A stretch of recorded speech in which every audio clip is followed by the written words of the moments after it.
ეთერშია ხაზის რადიო. მოისმინეთ ამბები წარსულიდან. FM 94.7.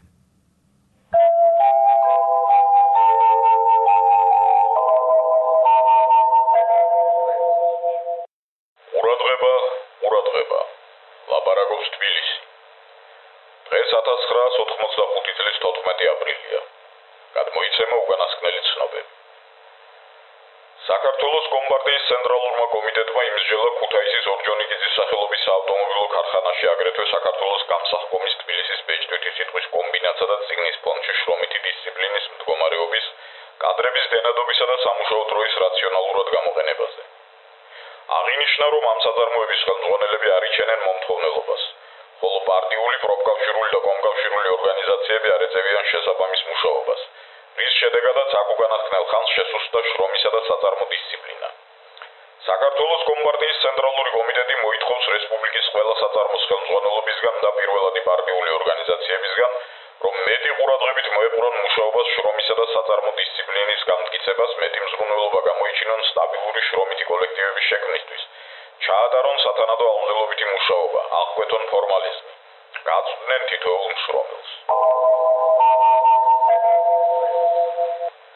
ზონალური კონკურსის გამარჯვებულმა გორის ქორეოგრაფიული საზოგადოების გოგონათა კამერულმა გუნდმა მონაწილეობა მიიღო დასკვნით კონცერტში, რომელიც გაიმართა თბილისში და მიეძღვნა დიდი გამარჯვების 40 წლის თავს. გორის გუნდმა, რომელსაც ალიბეგოვი ხელმძღვანელობს, უკვე მოიპოვა მსმენელთა აღტაცება თავისი შესრულების გამორჩეული ემოციურობით, დრამატიზმით და ღრმა ფსიქოლოგიზმით. პროგრამაშია ახალი ქართული ნაწარმოებები, ხალხური სიმღერები, საბჭოთა და უცხოელი მუსიკოსების თხზულებები. თბილისში მედიცინის მეცნიერთა სრულიად ინდოეთის ცენტრში ინდოელ მეცნიერებთან ერთად მიიწვიეს საბჭოთა კავშირის მედიცინის მეცნიერებათა აკადემიის აკადემიკოსი, ერთ-ერთი თვალსაჩინო საბჭოთა ფიზიოლოგი მიხეილ ხანანაშვილი. მან წაიკითხა ლექციების სერია ტვინზე მზარდი საინფორმაციო დატვირთვის პირობებში ადამიანის უმაღლესი ნერვული სისტემის მოქმედების შესახებ. მან ლექციები წაიკითხა არა მარტო დელიში, ბომბეისა და ვარანასშიც.